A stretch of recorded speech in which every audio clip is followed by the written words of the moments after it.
आम्रपाली दुबे जी का एक फिल्म का गाना रिलीज हुआ है जो कि बहुत कमाल का सॉन्ग है, बहुत दर्द भरा गीत है। आज हम इसी गाने के बारे में बात करने वाले हैं इस वीडियो में, तो वीडियो को लास्ट तक जरूर देखिए तभी कुछ समझ पाएंगे। चलिए वीडियो को शुरू करते हैं। नमस्कार दोस्तों, मैं हूं सतीश और आप देख रहे हैं भोजपुरी बुढ़ हंगामा। भोजपुरी लेटेस्ट अपडेट पाने के लिए आप लोग भोजपुरी बुढ़ हंगामा चैनल को सब्सक्राइब कर लीजिए, ताकि जो भी भोजपुरी गाने या भोजपुरी फिल्म रिलीज होते रहेंगे आप लोगों को इस चैनल के माध्यम से देखने को, सुनने को, जानने को मिलेगा। चलिए वीडियो को शुरू करते हैं।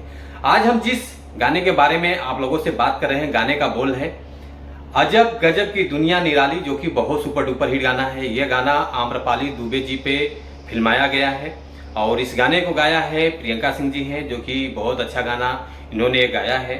और गीत है प्यारे लाल यादव जी का, जो कि बहुत बढ़िया इन्होंने गाने को लिखा हुआ है। और संगीत है ओम झा जी का। गाने के हिसाब से म्यूजिक बहुत जबरदस्त बना हुआ है, जो कि 37 मिनट में ये गाने का जो रिस्पॉन्स मिला है 4000 व्यूज आ चुका है और लाइक आया है 120, कमेंट आया है 6, जो कि बहुत अच्छा खासा रिस्पॉन्स मिल रहा है इस गाने का। तो आप लोगों को इस गाना सुनने को मिलेगा V4U भोजपुरी चैनल के माध्यम से। तो आप लोग जाइए, देखिए, सपोर्ट कीजिए। Thank you so much. ऐसे आशीर्वाद बनाए रखिए।